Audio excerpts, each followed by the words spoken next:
Buenas noches, Iván. Saludos a todos los televidentes. En el tema de hoy tenemos un análisis de las elecciones del 5 de mayo y como segundo tema los 900.000 balboas que llegaron a las manos del presidente Juan Carlos Varela por parte de la compañía Odebrecht. Bienvenidos a Hablando de Frente.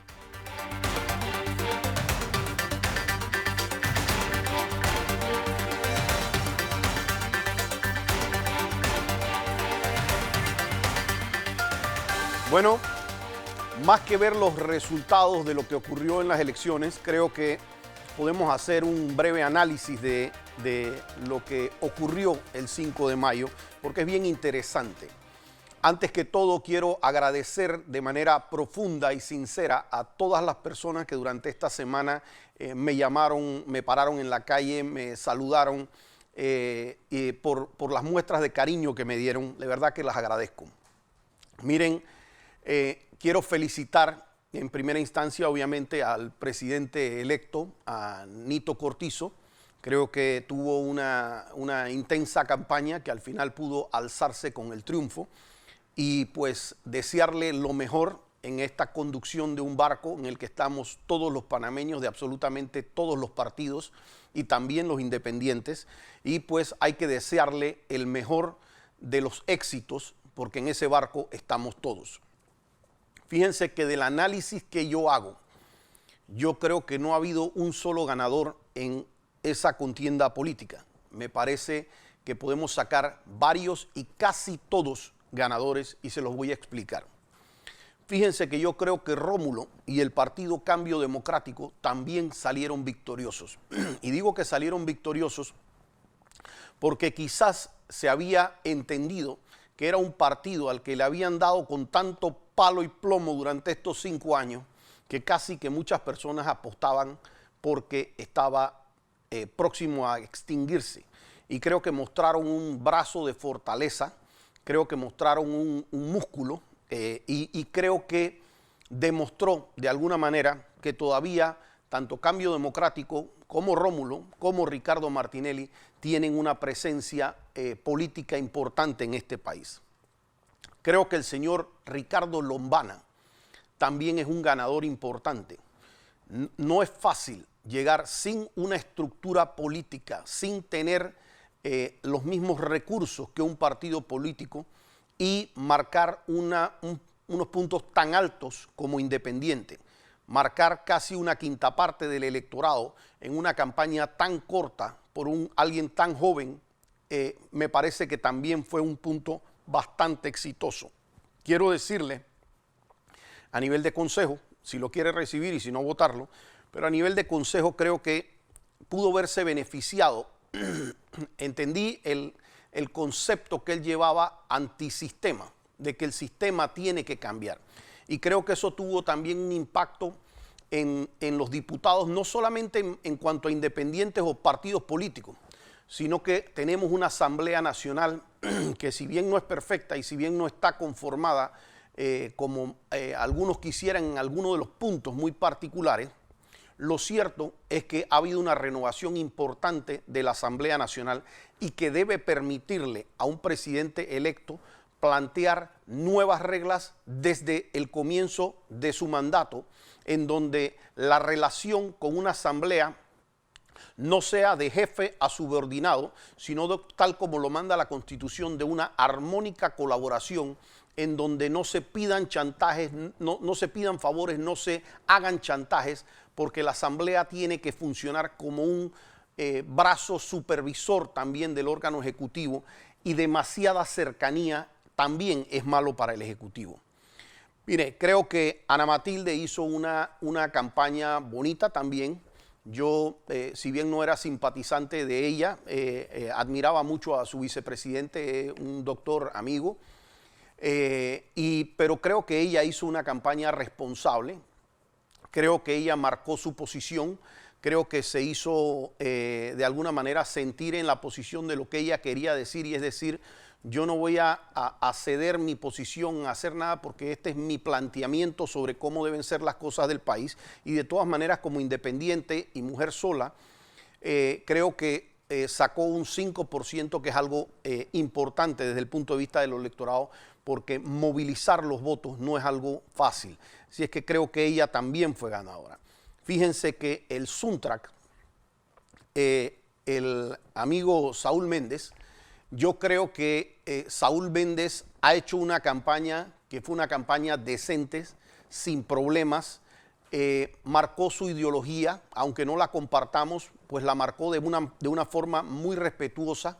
Así es que creo que marcaron una segunda posición, o una penúltima posición, pero creo que se empezó a hacer sentir, si no para ganar, porque no necesariamente ese es el objetivo final, para que se oiga cualquier tipo de circunstancia que en su momento dado ellos quieran traer a la mesa de conversación nacional. Así es que creo que eso. Ameglio, si bien no tuvo un resultado, yo creo que Ameglio sí se vio afectado un poco porque el discurso puede ser antisistema, pero no necesariamente tiene que ser ofensivo. Ese sistema de él yo creo que le terminó afectando. Si bien yo creo que de alguna manera lo que él buscaba hacer, sus intenciones eran sanas, yo creo que lo dañó o lo afectó en la campaña que él llevó a cabo. Fíjense, me quiero referir a Blandón y lo he dejado de último. No porque llegó de último, sino porque mucha gente piensa que Blandón perdió. A mi juicio, Blandón es un ganador. Y le explico por qué. Si Blandón fuese el culpable de la derrota del Partido Panameñista, ¿verdad?, Blandón hubiese tenido un resultado y los candidatos a representantes, los candidatos a alcalde y los candidatos a diputados panameñistas hubieran tenido otro tipo de resultado. Igual lo hubiera tenido el Partido Popular.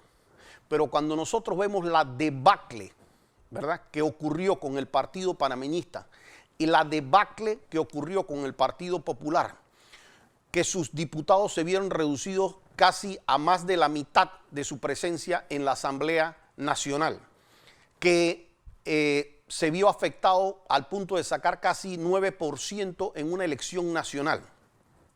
Eso no es culpa de Blandón. Es más, a mi juicio hizo un tremendo labor para cargar un edificio y llevarlo hasta ese 9%, porque lo que la gente estaba marcando en ese momento era un odio al gobierno actual. Y esa es la realidad, y a Blandón le tocó cargar con ese pecado, y fue, a mi criterio, hasta muy varón para echarse ese tren encima a cargarlo hacia la parte de arriba de un edificio. Ahora, yo quería hacer un análisis de por qué ese odio al presidente de la República. Porque hay gente que dice, ¿por qué se da ese odio? Y mucha gente me dice, bueno, lo que pasa es que hubieron algunos incumplimientos de promesa y tal y cual, y sí. Pero yo quiero decirles mi punto de vista. Mi punto de vista, esto no tiene que ver con que a la gente no le cumplieron con lo de la constituyente, con que a la gente no le cumplieron el tema de los $58, con que a la gente no le cumplieron el tema de agua potable, 100% agua en todos lados, ni cero letrinas en todos lados, los medicamentos siguen siendo caros, no se hizo la línea 3 del metro, no se hizo el cuarto puente, la Asamblea Nacional sigue siendo un desastre, y no por culpa solo de la Asamblea, porque es que ese ha sido un gran error y ahora lo voy a tocar, sino auspiciada completamente por el órgano ejecutivo. Pero yo le voy a decir por qué la gente, en mi criterio, llegó a odiar al presidente Juan Carlos Varela, porque yo no he visto un presidente más odiado en todo el tiempo post-dictadura, y no estoy seguro ni siquiera antes de la dictadura también. Fíjense, para mí esto tuvo que ver con algo que le tocó el alma a los panameños. Y cuando dice que se toca un alma, fíjense que nosotros cuando nos enseñan en derecho, nos enseñan el tema de los derechos humanos. Y para hablar de derechos humanos se habla de la dignidad humana. Y se nos enseña que esos derechos es lo mínimo que tiene que tener una persona para sentirse que vive. Cuando ustedes le hablan del derecho a la vida, del derecho a la libertad, del derecho a la honra, del derecho al trabajo, eso es lo mínimo que tiene que tener un ser humano para diferenciarse entre vivir y sobrevivir. Si yo lo tengo a usted y lo encierro en un lugar y lo humillo todos los días y no lo dejo trabajar, usted está viviendo, pero usted está sobreviviendo, pero usted no está viviendo. Entonces, hace rato que aquí se marcaron ciertos derechos humanos que eran necesarios para considerarse que un ser humano era libre, que vivía, que podía ser feliz. A eso nosotros los abogados le llamamos derechos humanos y así se consignó en instrumentos tan importantes como en las Naciones Unidas y como el Pacto Internacional de San José. Esos derechos humanos que la gente los sintió en el alma porque no lo identificaba como derechos humanos, pero eso es lo que la gente le reclama. Y fíjense, aquí le tocaron un derecho humano básico a la gente como el derecho al trabajo. Y el derecho al trabajo porque aquí el desempleo se duplicó durante este gobierno. Entonces, cuando usted a una persona le quita su sustento, le quita su salario, indistintamente que no cumplió con los $58, pero aunque hubiera cumplido con los $58, la gente le hubiera dicho, hubiera preferido que me hubieras dejado los $58, pero déjame mi salario de $1,000 o déjame mi salario de $600 o $700. Pero es que mucha gente perdió su salario y con eso la dignidad y el respeto del tema al trabajo, porque esa persona ya no podía salir como antes. Aquí hubo gente que perdió sus empresas y las perdió por un capricho vengativo de este gobierno y mucha gente, créamelo, que tenía las grandes empresas también, pero muchos de la gente en las micro, medianas empresas, usted va a los centros comerciales y usted ve cerrado, ve locales bloqueados que no están alquilados porque todo eso se causó en este gobierno. Le afectó a los empresarios y con eso se afectaba todo el concepto. Voló sueños de personas que estaban soñando con un trabajo, con una profesión, con su trabajo, con ir a la universidad, con sus empresas de seguir adelante y hacer algo más. Les voló ese sueño. Pero fíjense, se afectó aquí otro derecho humano, la propiedad privada y el derecho a que las autoridades defendieran en eso de la vida, honra y bienes que nos manda nuestra Constitución. Eso también se lo voló. Y si no, pregúntenle al grupo Wackett y pregúntenle a Fonseca Mora, que vieron perder toda una vida por delante con un gobierno que hizo absolutamente nada. Pero detrás del señor Wackett, un montón de trabajadores, familias que tenían empleos, buenos empleos de 20 años, de 15 años, y que este gobierno miró, los vio sufrir, los vio en el piso, y no solamente no los ayudó, sino que los llamaban a reuniones y casi que los coaccionaban, vende a eso, en vez de haberse ido a defender los derechos de un panameño. Y todavía recuerdo con dolor ver a una vicepresidenta decir que ella, no, sin importar lo que piensen, no va a ir a defender los derechos de un panameño. El derecho a la honra, ese derecho no puedo decirles a cuánta gente se lo violaron aquí, violándoles la presunción de inocencia, llevándole, destruyéndole con el Consejo de Seguridad y la UAF, la Procuraduría paralela que montaron los medios de comunicación al servicio del Estado, cómo destruyeron reputaciones de familias enteras. El derecho a un juicio previo, el derecho a la libertad de un montón de personas, cómo agarraron a personas aquí y se las llevaron sin ningún tipo de juicio previo, las tuvieron detenidas años para después decirle eres inocente o simplemente no juzgarlas todavía, pero ya le habían desbaratado la honra y con eso desbarataron familias, el derecho a la paz, el derecho a familia, gente que todavía el día de hoy tiene que estar exilada por casos que armaron, y ahora van a ver uno de esos casos que armaron y persiguieron familias por ser amigos, por haber hecho negocios, por tener algo que ver con un expresidente, porque eso fue lo que llevó odio por estos años y hoy día lo cosecha. Eso fue lo que sembró. El debido proceso.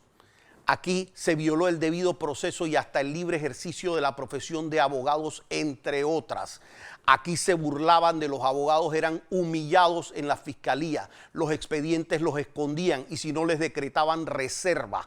Aquí teníamos nosotros la presión mediática sobre jueces, videos de YouTube armados, expedientes armados con testigos protegidos que no dejaban interrogar, una violación a la presunción de inocencia y aplicando la detención preventiva como primera medida. Aquí se dedicaron a humillar, eso fue lo que gozaron, y a humillar. Yo tengo a uno de mis clientes, el expresidente Ricardo Martinelli, que yo sé que Juan Carlos Varela goza cada vez que lo ve puesto con esposas y cadenas. Yo honestamente no lo entiendo, porque yo puedo entender que a un joven que lo conduce un policía lo puedan esposar por temas de movilidad y que no se vaya a ir, pero no a un señor de 67 años que lo escoltan 35 policías. Entonces eso solamente es para alimentar el deseo de humillar a unas personas. Y la gente aquí en Panamá no le gusta cuando humillan a un ser humano. Y si uno se agarra a puño con alguien a solas, porque uno tiene la misma capacidad de fuerza, la gente de alguna manera no se mete o quizás no reprocha tanto.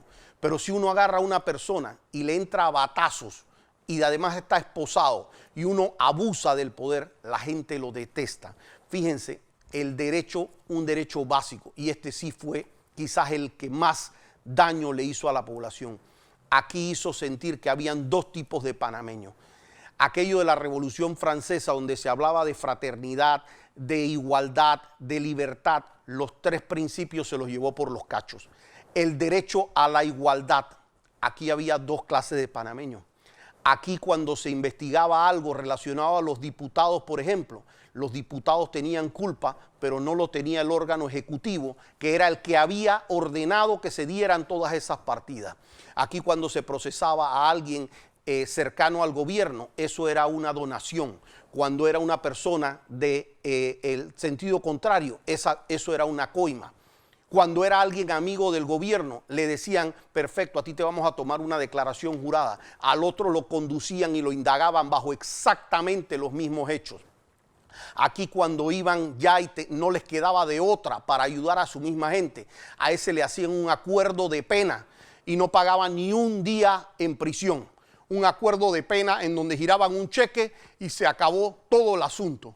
Al que era contrario a este gobierno, simplemente sin juicio lo tenían 1, 2 y 3 años preso. Y si no, pregúntenle a gente hoy día que todavía no tiene sentencia en firme, como gente como West Valdez. Y les voy a decir, no solamente no tiene sentencia en firme, sino que ha tenido veredicto de inocencia. Y veredicto de inocencia del supuesto delito precedente, y aún así lo mantienen detenido. Pero esos fueron los dos tipos de justicia que nosotros vivimos aquí, y así se llevaron el principio de igualdad. Todo esto es lo que ha causado un odio que se vio reflejado el 5 de mayo. Al volver del cambio comercial, yo les voy a relatar aquí el caso de Aarón Mizrachi, para que ustedes vean las dos justicias de Panamá, y se los voy a poner tan claro como el agua. Los veo al regreso del cambio comercial.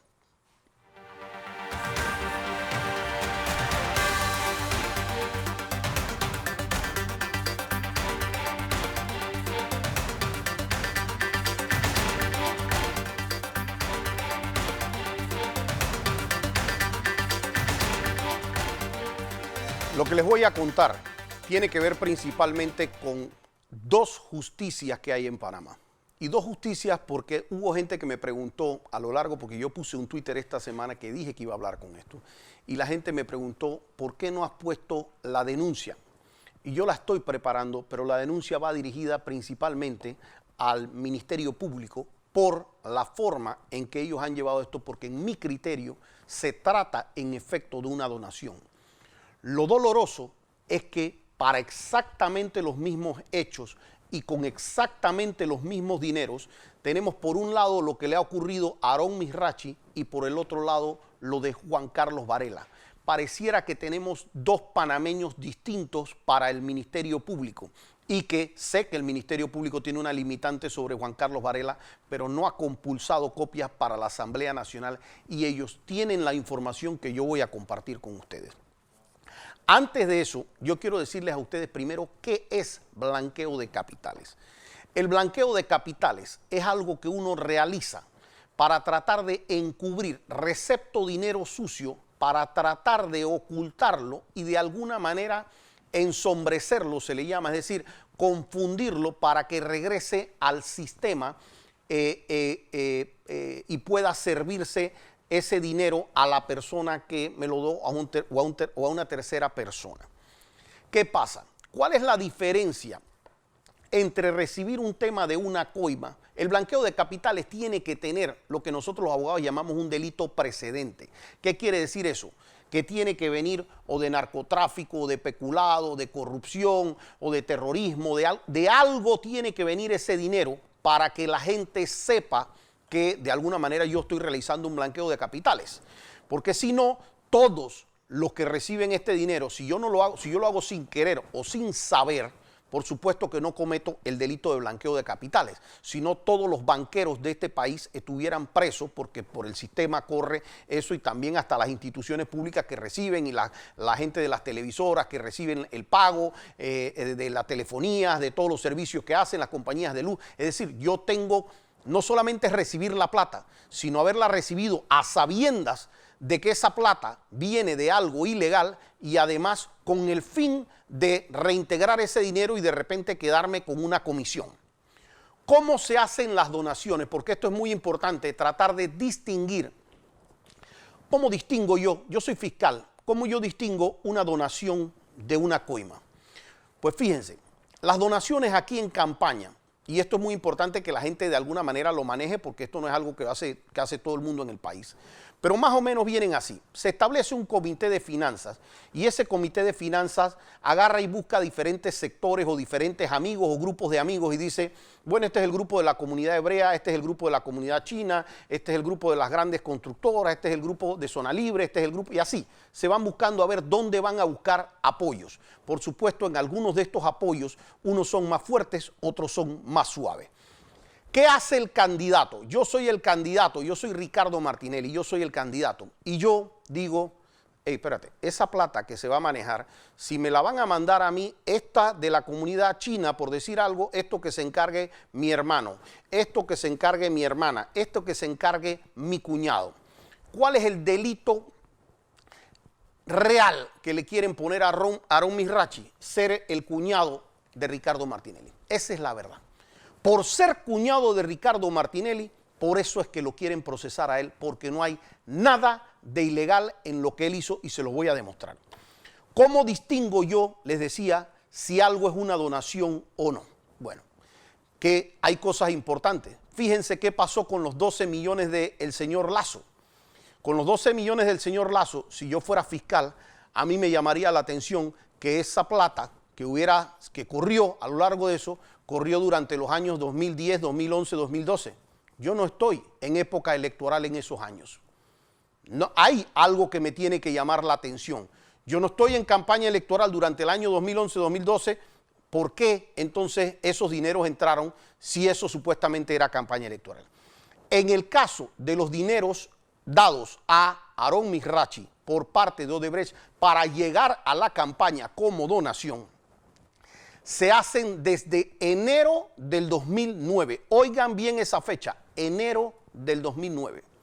Si yo soy fiscal y yo trato de decir que eso es una coima, miren, estoy diciendo la atorrancia jurídica más grande que existe.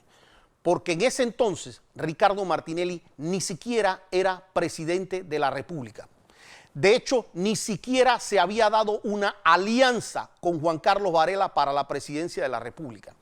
Es decir, la gente que está donando a un particular sobre algo que es una mera expectativa de lo que ellos vayan a ocurrir. No puedo yo realizar una promesa a cambio de eso porque yo soy un particular. Y aún haciendo, si hiciera la promesa, la estoy haciendo como un particular. Pero yo tengo que ver que al momento en que eso se da esto y yo digo, espera, las personas que recibieron esta donación lo está recibiendo, Ronnie Mizrachi lo recibió en sus cuentas de toda la vida. No es que lo hizo de manera oculta, lo recibió en enero, febrero, marzo, abril, de la época donde Ricardo Martinelli todavía no era presidente. No era, ni siquiera había sido electo. La importancia de esto es que entonces esto me muestra que sí eran donaciones. Yo quiero decirle, fíjense, Aarón Mizrachi no era funcionario público. De hecho, Ricardo Martinelli, de nuevo, para ese entonces no era funcionario público. Si esos dineros se dan así, yo quiero decirles, cuando uno de los grandes donantes de campaña va a donar, por ejemplo, 2 millones de dólares. Sí, puede ser que la persona raye un cheque y lo saque, pero hay otras personas que te dicen, bueno, yo te voy a dar 2 millones de dólares para la campaña, pero yo te lo voy a dar de 300,000 en 300,000 y así va a ser incluso para cubrir los gastos post campaña. Créanmelo, que al día de hoy todas las campañas electorales, incluyendo la ganadora, está pagando gastos de campaña que obvio quedaron de los gastos de cierre de las últimas movilizaciones, de los últimos suéter que pagaron, tienen que pagar las pautas que hicieron en la televisión. Todo eso tienen que hacerlo, así que es obvio que van a haber donaciones también durante este periodo. Fíjense, Aarón Mizrachi nunca ocultó ni un solo pago de esto. Lo hizo desde su cuenta y pasaban enteramente a la cuenta de Ricardo Martinelli. Y también a la cuenta de Juan Carlos Varela. Pero cuando esto se da, si una persona va a blanquear plata, va a blanquear porque yo me toca, quiero que me deje el 10 o el 15%. No, Aarón Mizrachi ponía hasta los $25 de más de la comisión para que eso llegara a la persona. Es decir, no se quedaba con un solo centavo de ese cheque. Aarón Mizrachi, yo tengo que sacar de quién estoy tratando. Cuando yo como fiscal estoy investigando y yo digo, Aarón Mizrachi no lo han sancionado, pero ni por una multa de tránsito. Y si no ha sido sancionado por una multa de tránsito y es un empresario reconocido por más de 67 años, vamos a decir que yo quiero hacer una investigación. Listo, igual investigo. Pero yo no le pongo de salida una marca y digo, tú estás haciendo algo malo. Porque tengo que presumir que esa persona a lo mejor hizo algo adecuado porque está en campaña electoral, porque los pagos están claros que venían aquí y iban para allá. Yo les digo una cosa, tiene un vínculo con el candidato, es decir, esto no llegó de un extraño. No es que la plata venía en maletines, venía con cheques. Los cheques iban o transferencias iban directo a la cuenta marcada, quién la dio y a dónde la dio. Es decir, no había un tema de ocultar absolutamente nada. ¿Quién daba la donación? Hoy día nosotros podemos decir que Odebrecht la han manchado y requete manchado. Hoy, 2019. En el 2009, ¿quién era Odebrecht? Era una de las empresas más reconocidas del planeta, por lo menos de Latinoamérica. Una de las constructoras más reconocidas. Era un respeto recibir un cheque de Odebrecht como donación. Ese sería el equivalente a que usted hoy día en donación, los candidatos de hoy, estuvieran recibiendo donaciones de Sony, de Panasonic, de McDonald's, de Google, y de repente 6, 7 años después le sale un escándalo a Sony, a Panasonic, a Google y quieran decir que yo recibí esa plata al día de hoy y yo tenía que saber que eso venía de un acto de corrupción. Eso es absurdo, porque si yo hubiera sabido que eso venía de un acto de corrupción, no lo paso por mi cuenta. Y si yo voy a hacer un acto de blanqueo, me voy a quedar con 10%, 15%, 20%, pero pasaba cada dólar que pasaba directo a los gastos de campaña. Es decir, yo como fiscal tengo que ver que los dineros que recibía esta persona iban directo a campaña y al candidato y no se quedaba ni un centavo en la mitad.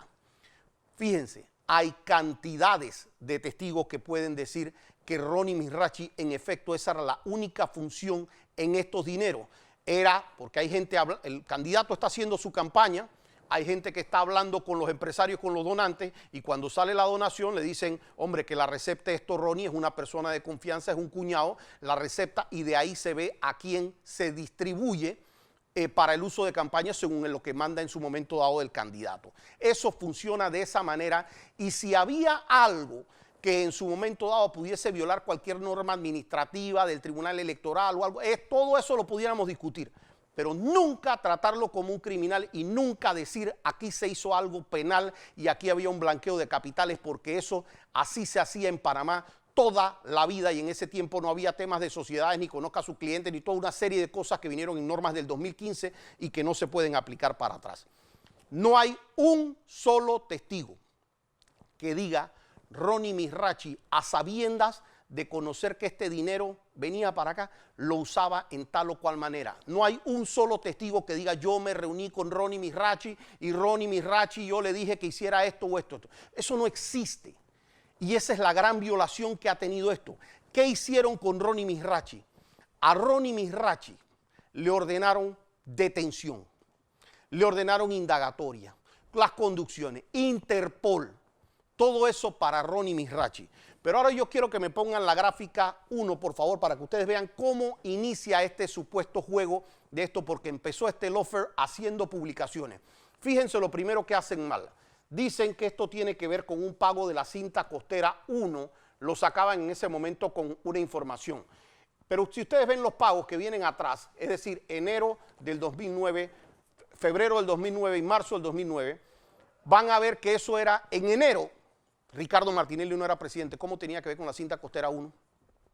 No solo eso, Ricardo Martinelli no construyó la cinta costera 1, la construyó Martín Torrijos. Así que obviamente no podía hacer eso. Pero yo quiero que fíjense la sumatoria esa. 335,000 más 165,000 da 500,000 balboas. Más $400,000 son $900,000 que recibe Caribbean Holding. Les pido ahora que me pongan la gráfica número 2.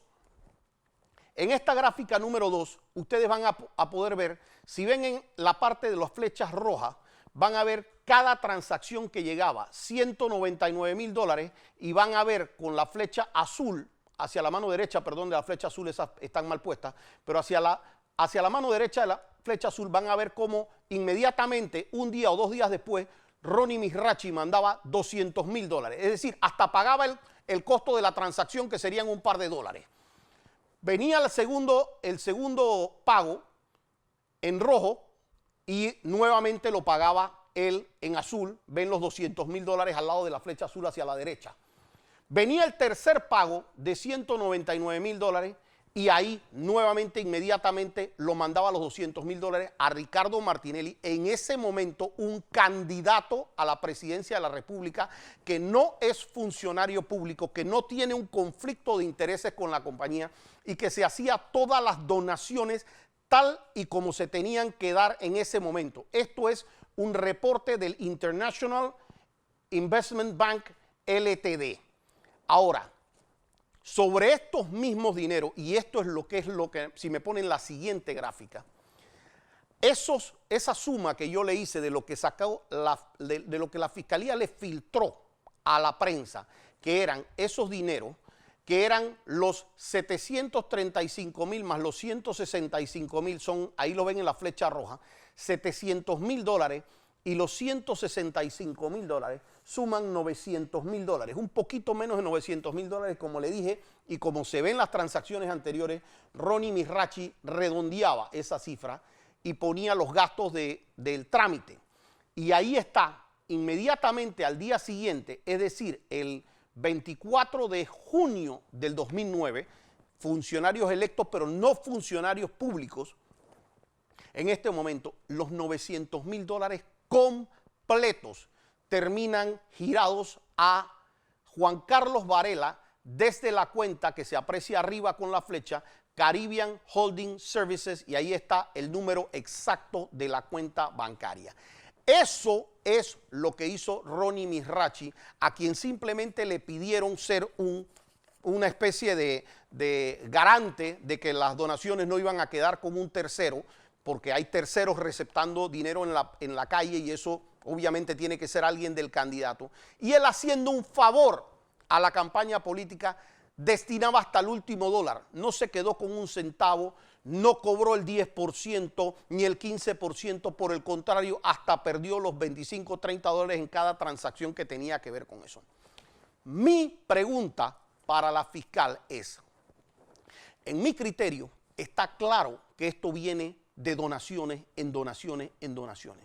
Pero usted ha dicho, procuradora, ustedes, su ministerio público ha dicho que estos son dineros de corrupción. Según el criterio errado de ustedes, estos $900,000 son dineros de corrupción.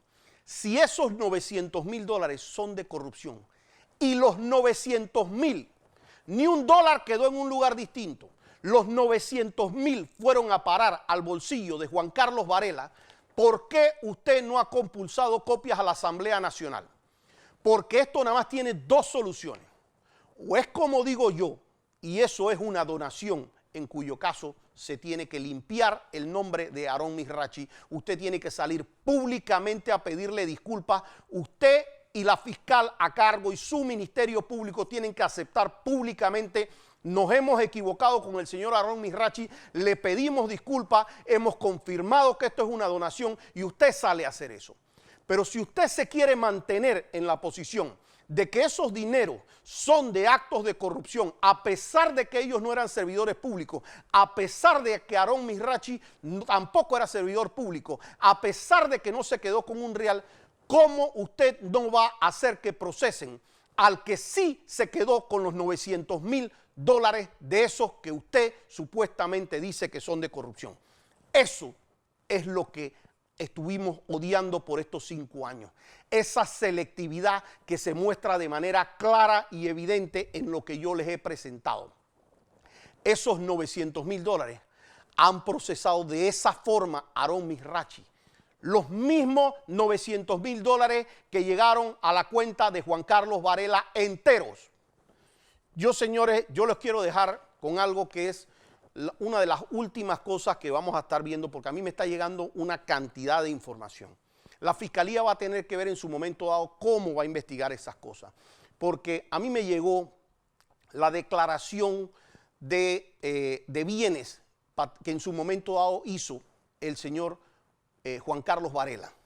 Y fíjense que a mí me llama mucho la atención, porque yo tengo aquí, si ponen la gráfica 4 para que lo puedan ver en pantalla, pero aquí tengo varios más, 1, 2, 3, 4, y les voy a decir, si me ponen la gráfica 4 en pantalla, porque fíjense que para la fecha del día 29 de abril del 2009 y el 2 de mayo del 2009 y el 2 de mayo del 2009, fíjense que aparecían girados de la cuenta de Global Bank del señor Juan Carlos Varela.